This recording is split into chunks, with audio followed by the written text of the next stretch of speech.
Pele leaned in and said something to Freddie. Don't let them change you. Keep working on what makes you different and what makes you special. It was great advice, but it caused me some problems. But what could change Freddie Adu? Soccer is going to explode, and it's going to be around this kid. We were the Beatles. Everywhere we went, it was the Freddie show. And with that came the expectation, and with that came the pressure. New episodes of American Prodigy drop Tuesdays from Blue Wire Podcasts.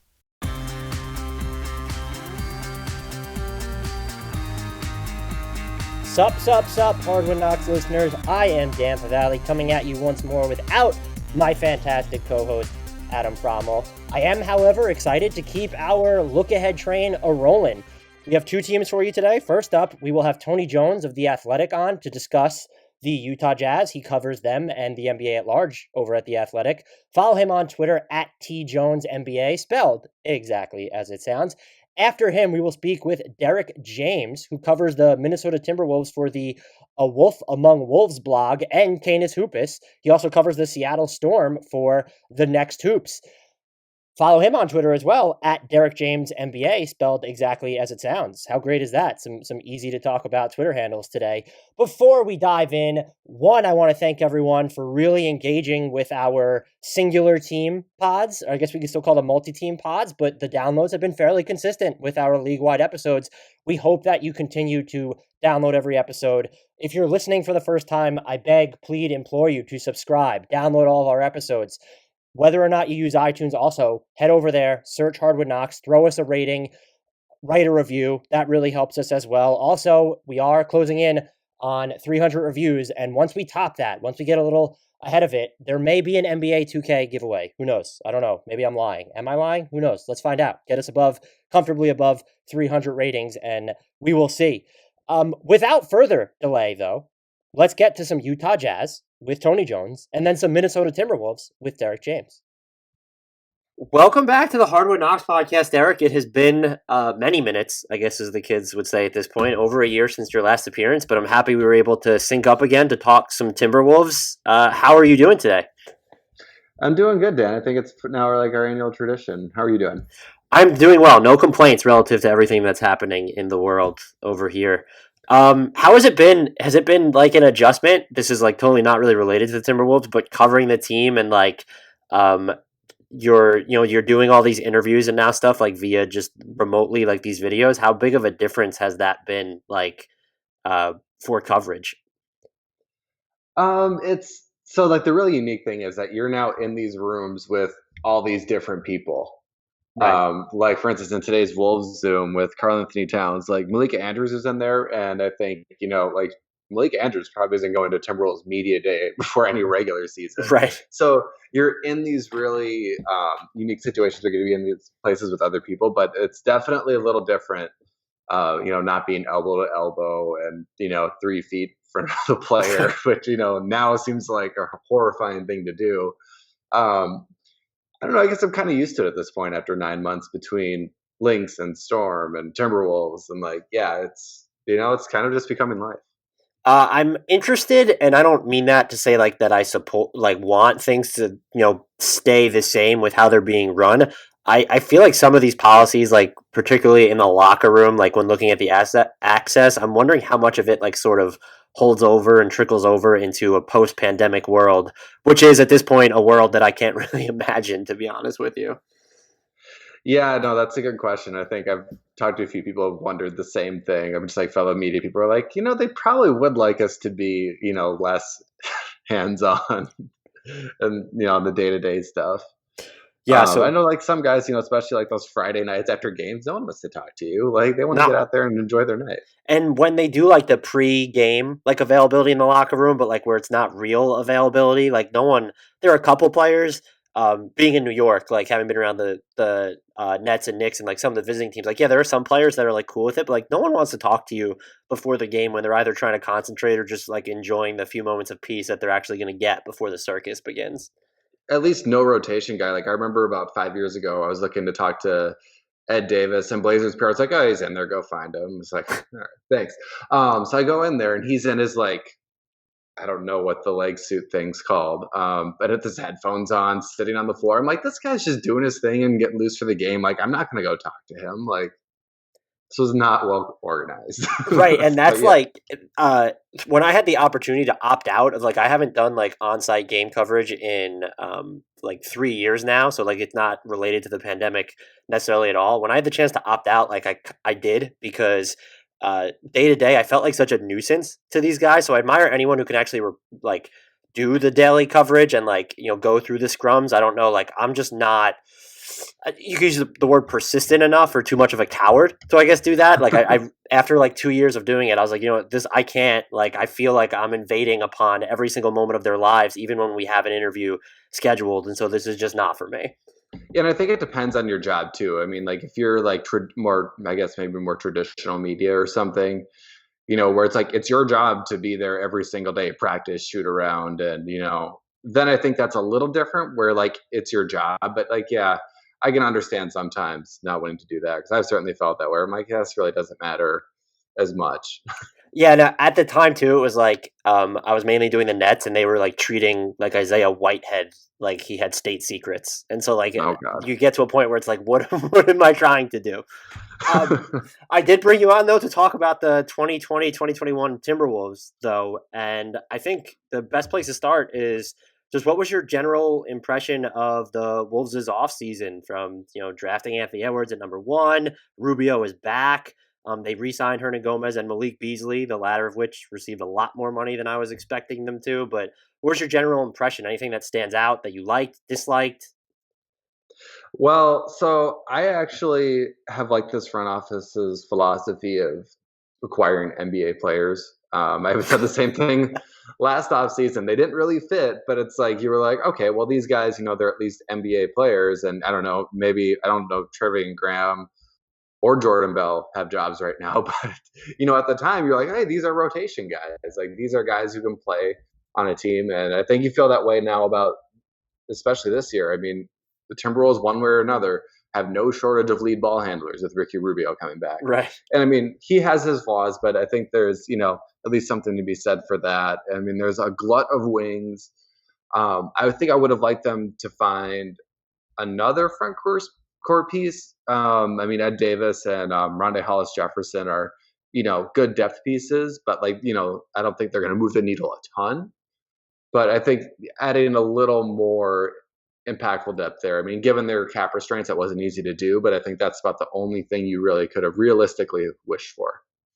I think the biggest thing they did, just because of the nature of what that pick is supposed to represent, is taking Anthony Edwards. And I found it interesting, while Edwards was in the mix for the number 1 pick all year, and there were times where it seemed like he was a favorite. And I think when you look at fit, he made more functional sense, I think, than definitely Wiseman and probably LaMelo as well. But there was like this huge chunk of time leading up to it where it felt like it was going to be LaMelo, to the extent where, so the Wolves were either going to keep the pick and take him or move it. Were you actually surprised at where they landed? Do you like the Edwards pick? Just what are your thoughts on that and how that played out? So I hadn't really dove into the draft at all much before the draft. Like, I listened to podcasts here and there, and like, I kind of knew about the guys a little bit. I was of the belief that even though James Wiseman said, oh no, I won't go to Minnesota, I won't play in Minnesota, having learned from DeMarcus Cousins not being a Timberwolf because he wouldn't work out for them, or Steph Curry refusing to work out for them, and then the team not choosing them for those reasons, I'm like, well, you just take this guy anyway. If he's your guy, I mean, he doesn't play, and you always have the option of trading him then. So that didn't really matter to me. I think Ball would have been a fine ball handler, but I think the Anthony Edwards pick is the home run pick. I think just with all the things that he's able to do and just his abilities, he really looks like he could be a really impactful player down the road. And I think that's something that, like, if you think that he has the highest upside at that spot, I think that's what you're aiming for, and you don't just settle for the safest pick there.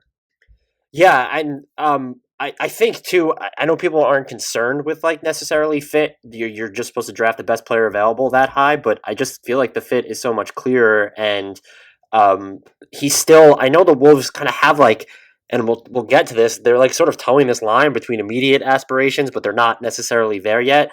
I appreciate the sentiment of the big swing, even if it doesn't work out. And I think the biggest criticism with him was people didn't think that he had this great feel for the game. And like you, like I said I was like shin deep in draft coverage. Like it's just not something I pick up until right before the draft itself. If that's really the problem, like that's a player that you can try and groom to do more off-ball stuff. And so maybe it's not as like this wonky ball dominant fit when you have all these other playmakers on the team as well. Well, I think one thing Edwards and his coach at Georgia, Tom Crean, talked about was how much of an emphasis playing off the ball was.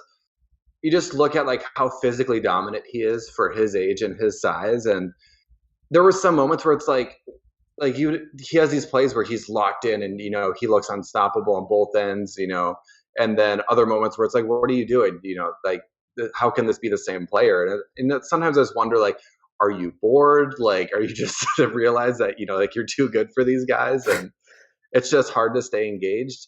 But I think that's easy to see, you know, him getting himself motivated like that. I feel like the Timberwolves showing him like, hey, this is what we think you could be. I think that's inspiring to a player. And I think that a lot of the comparisons to Andrew Wiggins, having spent so much time around Andrew Wiggins, aren't really, it's not a good comparison. I always thought that Andrew has a very laid back personality. He's very soft spoken. Anthony Edwards seems more, you know, like he wouldn't be afraid to be the face of the franchise if it came down to it. I think his personality seems more assertive than Andrew's. Right. And I think that's a really important distinction to have between the two players. So, I mean, but the thing is, like, I don't think you can say, like, oh, he's going to have – they can get this coach, they can get this player that's going to motivate him. I mean, Edwards himself has acknowledged that the effort thing is an issue. I wish he would stop saying it every chance he had, and actually just go out there and just show it, because the only one who can motivate him consistently is going to be him now that he's a professional. Do you place stock in like the comments that he made like pre-draft where it says I can't even remember what it was verbatim, but where it said like he didn't necessarily choose basketball chose him, or something where people thought like he just wasn't committed enough to it? I find it like, and people went through this stuff with LaMelo Ball saying he doesn't interview well. I find it like really hard to place actual stock in things like that. So with Edwards in particular, I think so. Like if you just read that out of context, or if you didn't finish the rest of the piece, it's more concerning. It seems more concerning than it really is. I think, you know, him saying like, oh, you know, if all things equal, I would choose football. I mean, it's like, I mean, fine. Like, I mean, Jimmy Butler walks around the football and has talked about wanting to play football, but nobody questions Jimmy Butler's love for basketball because we know he's in the gym every morning at 3:30 in the morning. You know, so like, there's the difference. Like Jimmy Butler can say that, and we all just laugh and go, Jimmy. But Anthony Edwards hasn't earned that part of it yet. And not that he can't say that, because really it doesn't matter as long as he's, you know, playing basketball. But I think the thing with him saying like he doesn't casually watch basketball, it's because like you watch him with like Jonathan Givony breaking down his own game. He's able to recall these plays, understand all the different actions and all the different options on that play, what worked, why it didn't work, and call them out ahead of someone like Givony. So it's clear like he puts in the work watching this film and spends the time in the film room so much. I don't think that like just casually watching, you know, NBA on TNT does much for him. And I'm like, well, you know, like I can't really fault the guy for that when he, you know, kind of makes this more of a craft than a casual hobby like the rest of us. We don't do this every day. Whatever the rest of us do for our day job, we don't go home probably and casually watch something related to that, except for the very small Jimmy Butler like group among us. So yeah, I don't worry a ton about that. I do want to see the engagement and not just see those, you know, careless lapses where, you know, he falls asleep at the wheel. I think those are kind of two different things. I don't think that he like hates basketball or anything. I think that's totally fair. And my last question on him would be, do you see him playing at least, you know, out of the gate, a serious role where they're going to give him like, let's say like a long rope to play and go through the motions, make mistakes? Or do you think that they might try and bring him along more gradually, in part because I'm sure they want to be in the thick of that Western Conference playoff / play-in race? Yeah, I think that's kind of the ultimate question, right? We don't know when this team is going to play where and how often, especially with, Russell and Rubio, where, like, okay, well, Rubio's played a little off the ball, which, isn't ideal, but I understand he's grown as a player since he was last in Minnesota. Russell's played off the ball a little bit. Um, there's going to be a lot of competition for minutes. And like you talked about, Malik Beasley just got a new deal. They're fine minutes for him too. Josh Okogie is going to fit in there somehow. I think one weird lineup I possibly heard was like Okogie at the 4 or something. Ooh. And that would, he's got a lot of length. I think he has about a 7-foot wingspan of like 6'6" or 6'5" or something ridiculous. So he can do that. But so I think there are ways to get him in some creative lineups and maybe some more traditional lineups. But I think they do have the luxury, if he's, I think if you, only they will really know where he's at. If he's struggling and, it's like, okay, well, we're going to wreck this kid's confidence. Mm-hmm. Then, they don't have to have him out there for 30 minutes a night, which is nice. But I think he just needs to play through it and, he just needs to fall on his face a few more times and pick himself up. Then they can find places for him there too. So I think it's a good fit in that sense too, even if, as we said, fit isn't the most important thing with a draft pick. Yeah, and so you sort of already touched upon where I'm going with this, but so Cat and D'Angelo Russell barely played together last season because of Cat missing the rest of the year. They played 61 possessions together, which is very much not a lot.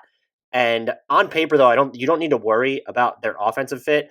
Do you think, though, after drafting Edwards, having Culver, getting Rubio, that they've complicated that fit at all now by having so many people used to operating on ball, or is that something that doesn't really concern this team?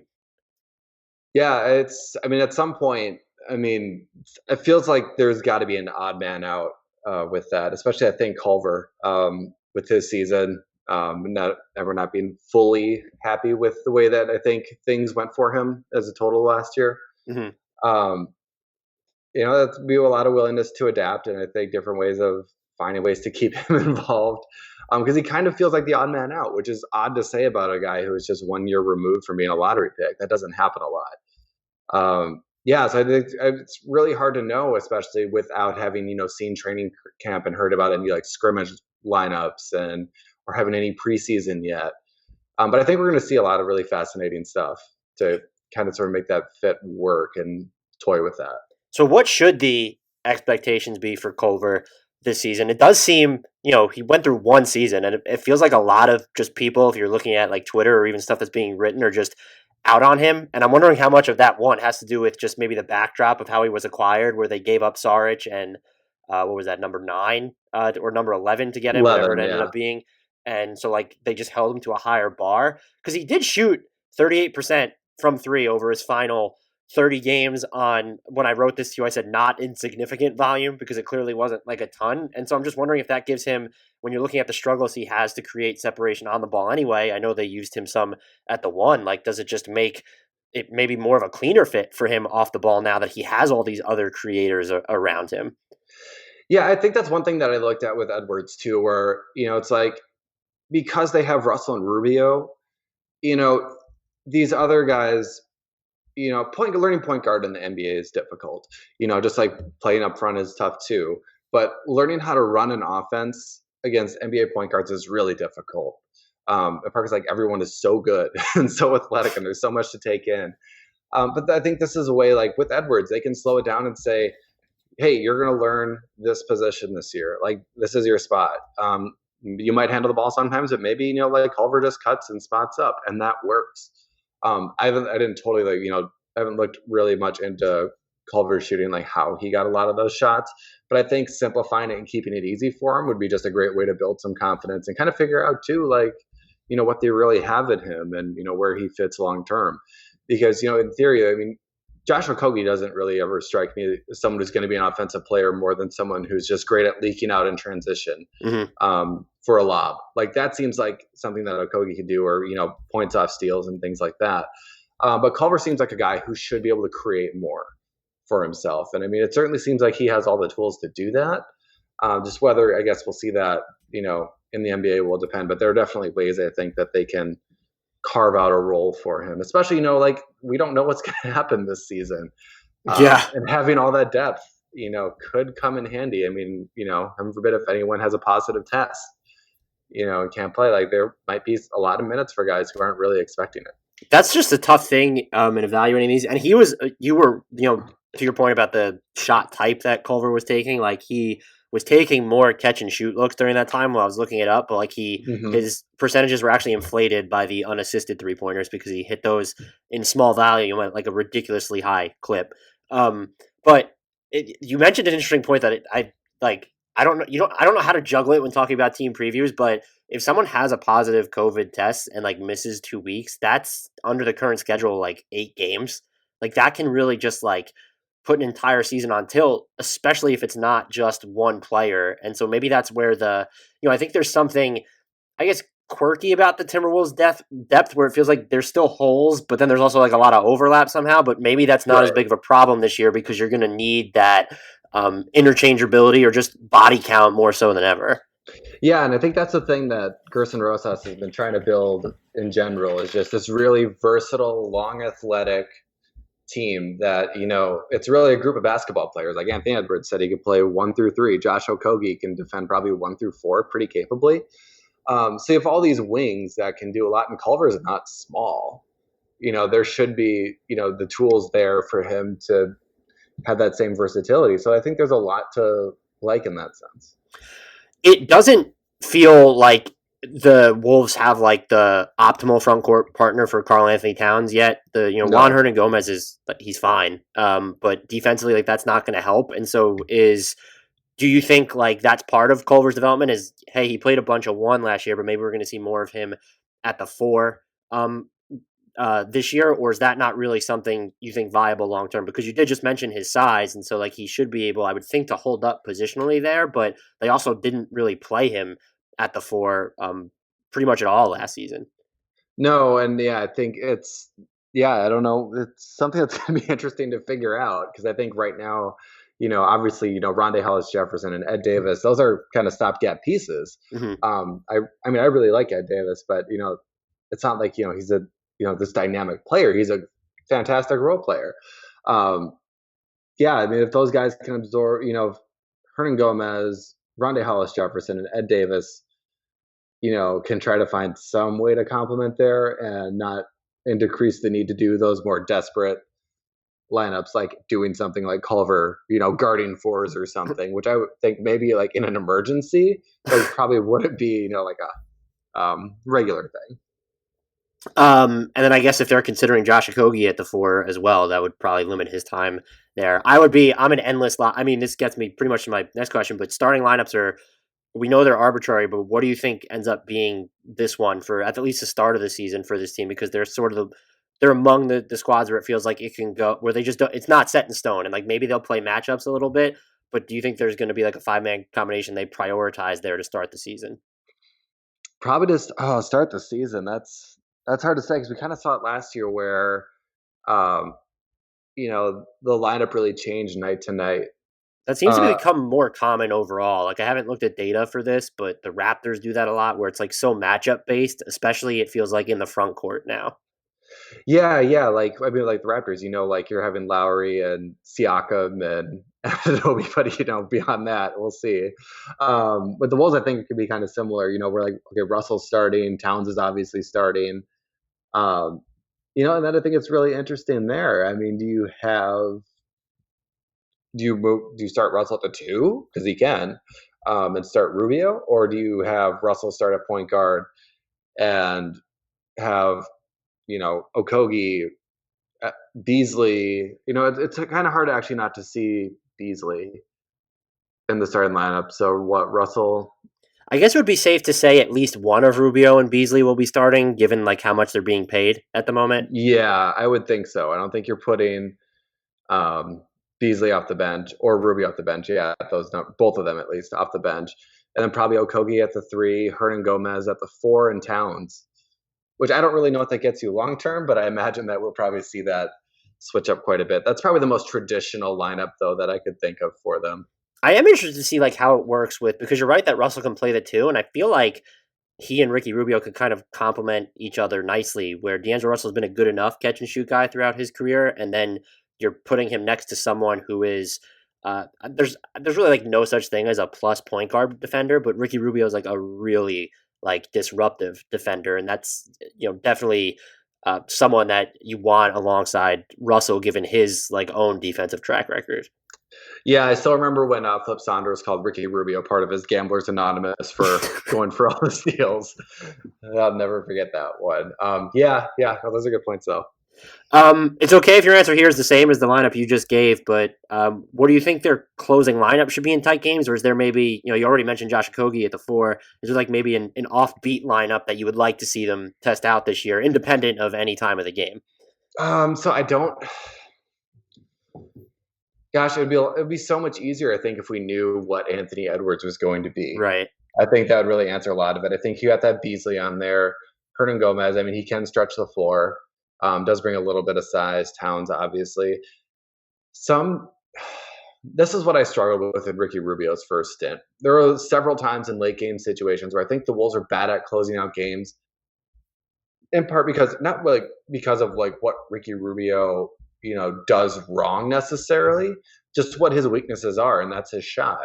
And I think teams would rather dare Ricky Rubio to beat them in crunch time than let Malik Beasley, take that shot or get to the basket or put the ball in Karl-Anthony Towns' hands. So teams would sag off him and, double Kevin Love or someone, who is actually more of a perimeter threat.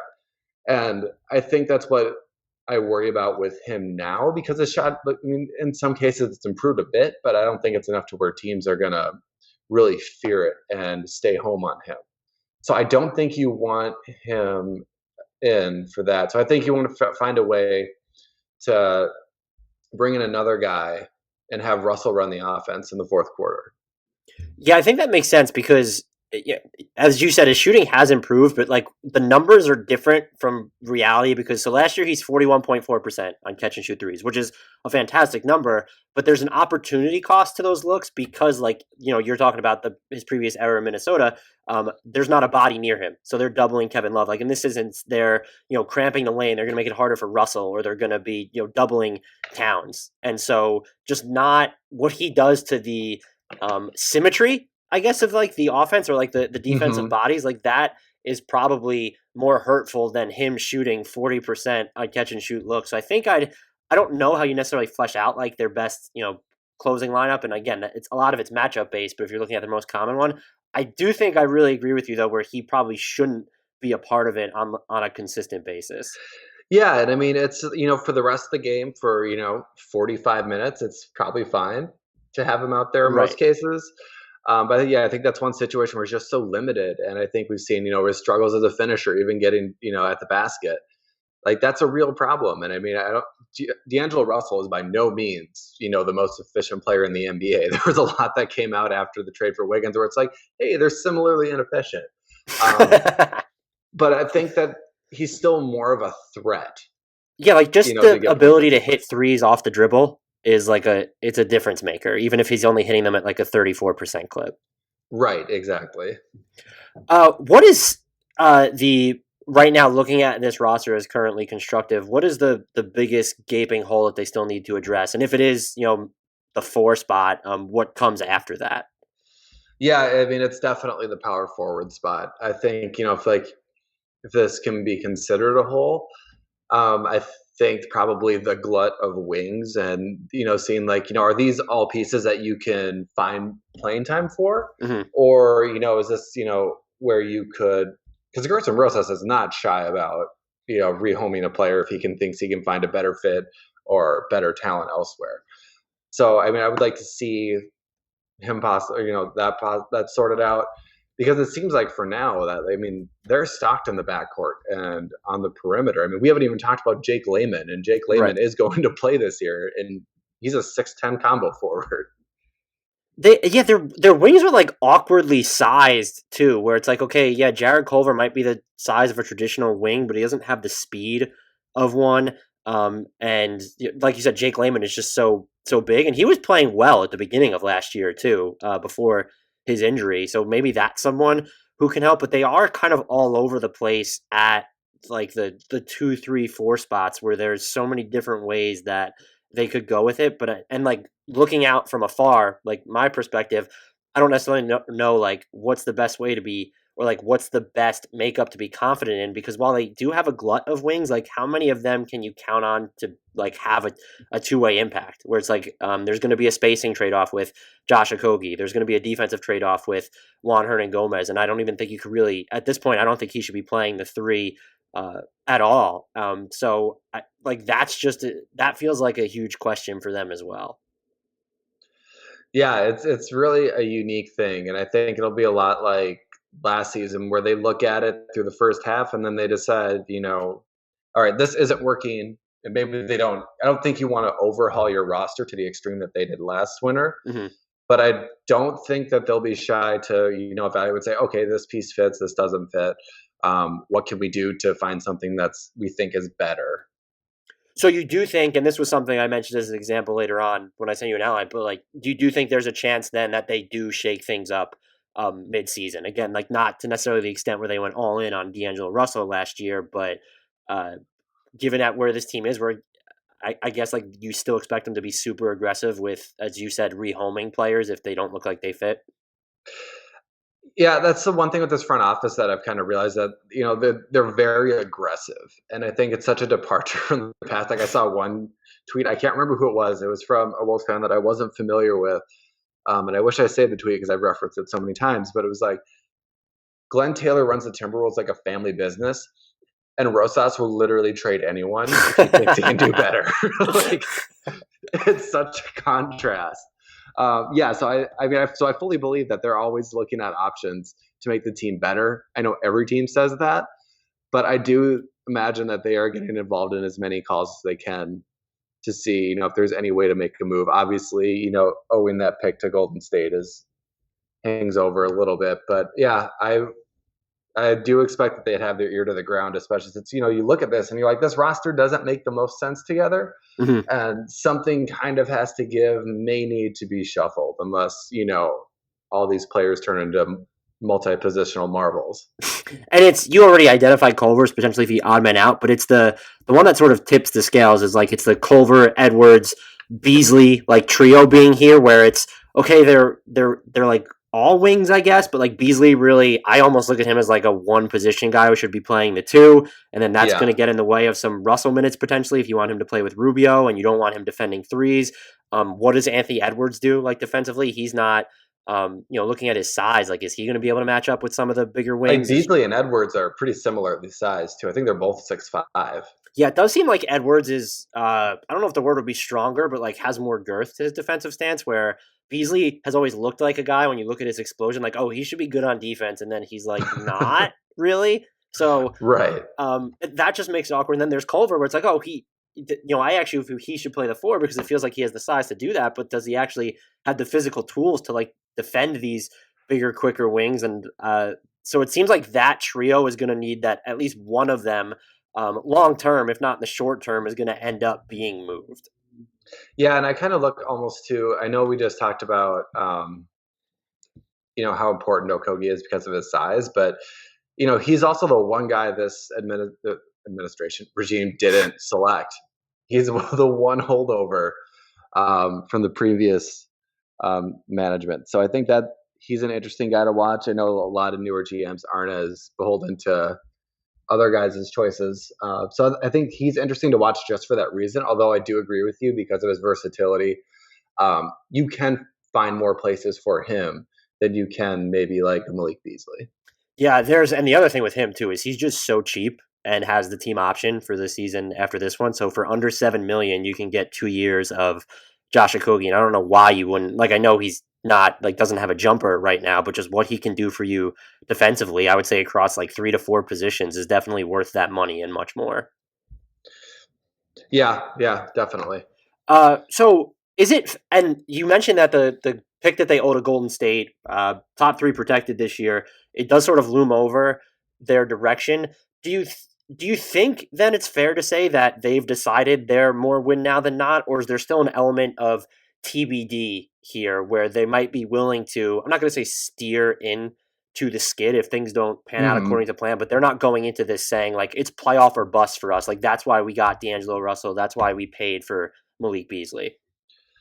Well, so I think that's kind of a competing thought. I mean, part of it too, it's like your conference is just so good. Right.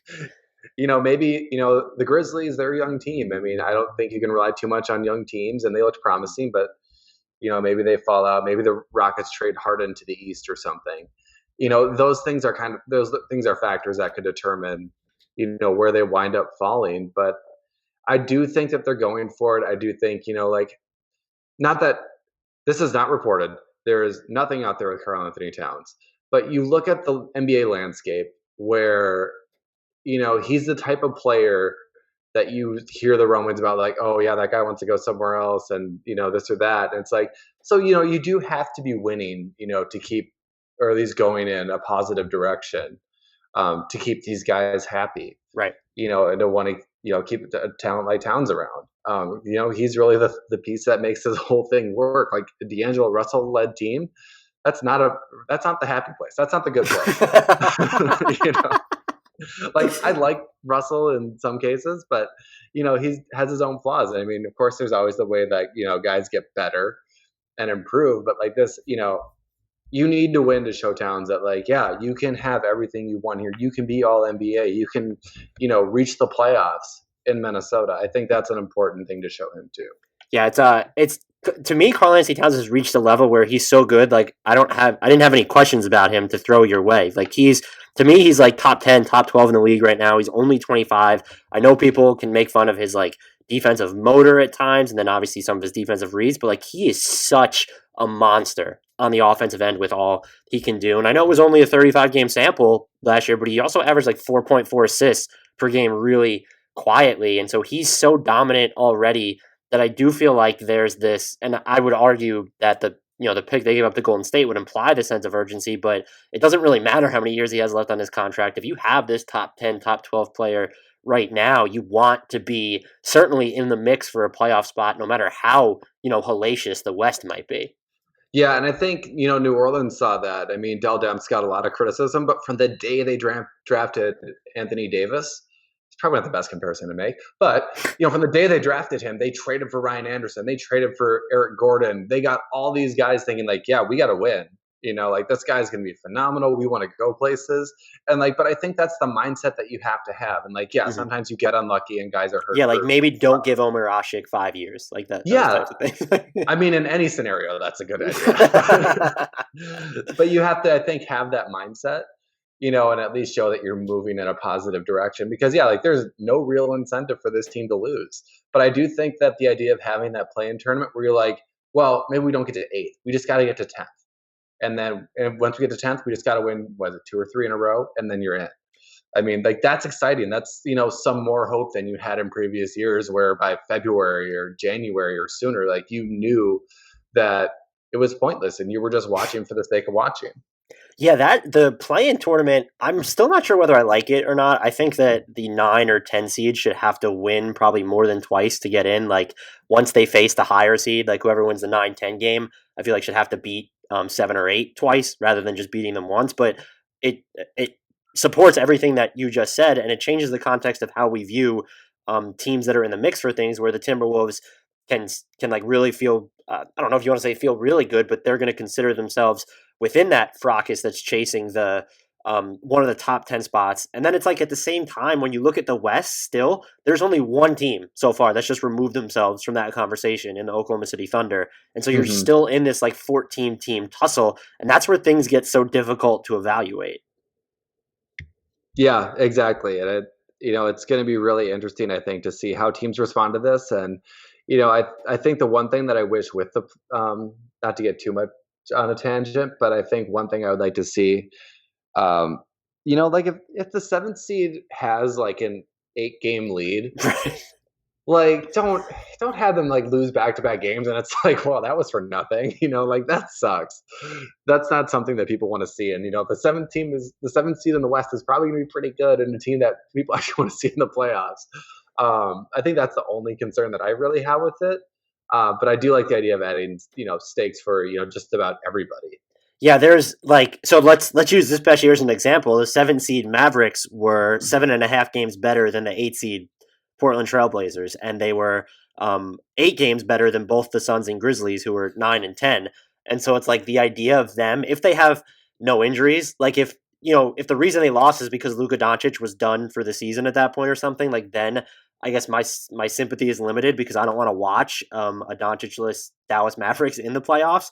But I totally get what you're saying. If I was the 7 seed or even the 8 seed, like there are going to be years where in the West, certainly, like the 8 seed is just going to be so much better than the 9 and the 10 seeds. And so it feels like there might need to be some tweaking done there. Yeah, and I guess they'll see, how it goes. It's probably going to be something that they adjust over time. I'm sure we'll have a lot of our, our favorite things in sports where we overreact and make sweeping rule changes to one event. Right. Yeah, I think it'll be really interesting to see how they navigate that. But I guess the other side of that is like, okay, if you really are, 4, 5, 6, 7, 8 games better, like just go beat them. Don't lose 2 times in a row, That's also a fair point though. Like if you're full strength and you lose to you lose 2 games against what are supposed to be inferior teams, I think that's also a fairly fair stance. I know this is a tough question now, and I said that you could interpret it however you want. Like if you're baking in that you think there's going to be a shakeup or that they're going to do that something happens in the middle of the season. But what's a realistic win target for this team and place to finish within the Western Conference this season? Oh gosh, I wish I saw like 72 season adjusted schedule. I mean, you can give me the 82 game equivalent. I have my sheet here that I'll plug in. Oh, do you? Nice. So. But yeah, that screwed up everything. I looked at over-unders at one point. I was like, I don't even know how to what does 36.5 mean in a 72 game season? Yeah. So it's like what, a 500 team. Okay. So this team is probably not a 500 team. Unless a lot of other stuff goes wrong for everyone else. Let's see. So 31. So I'll do it in an 82 game season because that's how my brain is going to work. Perfect. If they go from 19 and 65-ish games last season. That's probably what. So if they were 19 last season, would have been the equivalent of 22 overall. Oh yeah, they got to be better than that. I feel like that's a really tough question. I mean, I don't think it's out of the question for them to win 30, but I could also very much not see them winning 30 games. That feels like a good number. So 30 would be like 34 over the course of an 82 game season, and so that's fewer than a 15-win jump just because they only played. And I probably even did their calculations wrong on the other one because I forgot that they weren't among the teams that were in the bubble. So right, the adjustments there, but 34, like for me personally, but like 34 to 39, like feels like the equip like looking at 82 games, 34 to 39, like that pace feels like where they're at, which if that happens if they're comfortably under 500, let's say, and like, is that a failure for them? Or is it just like, again, they still have so much equity in these youngsters that we have to do a better job of evaluating their future independent of the move for D'Angelo Russell that they made. It's so wonky because they have these 2 players on max contracts already. Well, and I mean, I think the thing that's easy to forget, and I just even forgot, for a moment now, like we didn't really see Karl-Anthony Towns last year. So, obviously getting Karl-Anthony Towns back for, the majority of your games is going to make a difference. I think having someone who can run the second unit, is going to make a difference. Yeah. So all these little things, I think, that could add up to make a big impact, so maybe 34 to 39 is probably right on the money somewhere in there. Which I felt like, is probably par for, a lot of the old Ricky Rubio teams. But unlike those teams, it feels like that this could just be a stepping stone to something better. Do you think there's a feasible path, like without disaster striking for the rest of the West? Like there will invariably be 2 to 3 teams that I think, or 1 or 2 teams more that pull out of it. Let's say the Timberwolves aren't one of them. They're fairly healthy. Do you think there's like a feasible path to them getting over 500 this year, or is that just really not something you envision being in the cards? So it's definitely not an expectation. I mean, I think you see if like here's the other thing too. I think that we overlook a lot. I know that like I remember when I forget who was coaching the team at the time. Maybe it was Sam Mitchell. Maybe it was early Tom Thibodeau. Talking about like one way to like. Easy way to add shooting is just make the guys that you already have better. You don't have to go out and do all those things. So let's say Jarrett Culver, he is really a 35 to 40% shooter. That's great. You just made your team a lot better. And same goes for the other guys on the roster too. Like, so especially when you're a young team, I think there's always the chance for that jump to happen. A lot of us, we liked Pascal Siakam, and all of a sudden he became a 25-point per game guy overnight. Not saying that's what I expect here, but young players, you never really know, when their moment is going to come, and you never really know what that's going to look like either. So we'll have to see what guys have been able to do, and I think it's going to be interesting to see what a 9-month layoff does to this team. Yeah, because I think that's the one drawback is you had the league's worst teams only able to scrimmage against each other and didn't get to, have those live rounds the other, the better 2/3 of the league did. So assuming there's no leg there and guys got better and, Karl-Anthony Towns is Karl-Anthony Towns, I think, there's probably definitely some reason to think that they could, push 500. Yeah, and the thing that I didn't even, that didn't compute for me until you just said it, is it's going to end up being, from an NBA game, more than a 10-month layoff for Karl-Anthony Towns. That's absurd.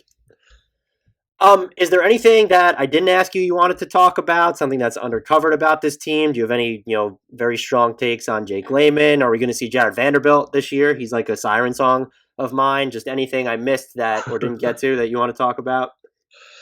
Man, I feel like we covered a lot of ground on this. Yeah, no, I wrote about Jake Layman. I didn't really have strong Jake Layman opinions. I'm like, yeah, he's a guy.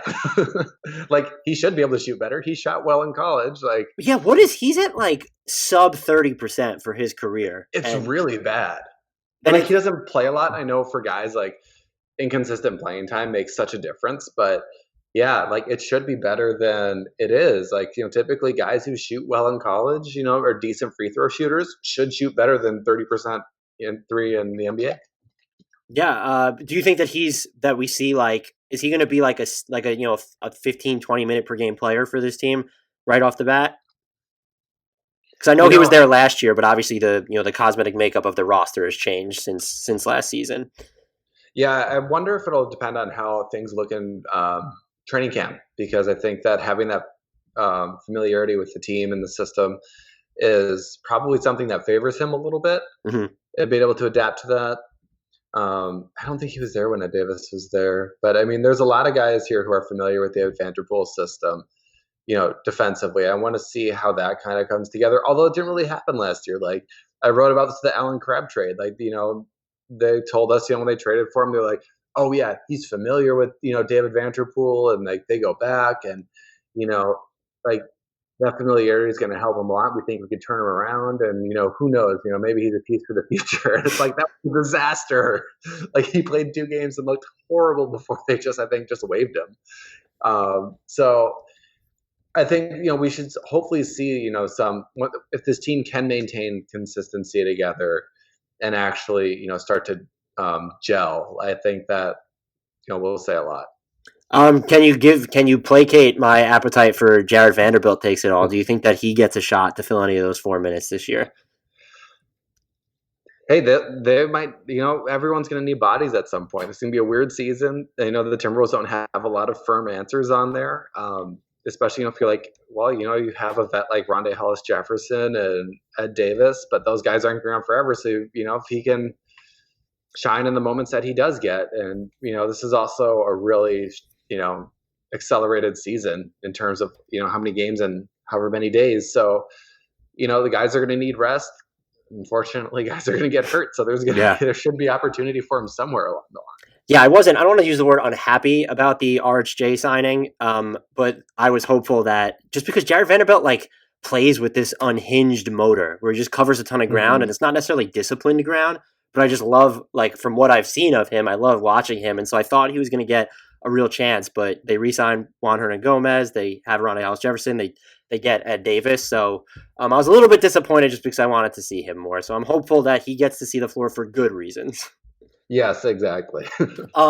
Derek, thank you so much for doing this with me as usual. It's become basically an annual thing. I appreciate you giving us an hour of your time. If you guys are not following Derek on Twitter, Please remedy that immediately. He is at Derek James NBA, spelled exactly as it sounds. I always love those easy to say Twitter handles. And as mentioned at the top, he covers the Minnesota Timberwolves for the A Wolf Among Wolves blog and Canis Hoopus, and he also covers the Seattle Storm for The Next. Derek, once more, thank you so much again, and I think as you've come to know at this point, you can rest assured that I'm definitely going to be bothering you again in the future.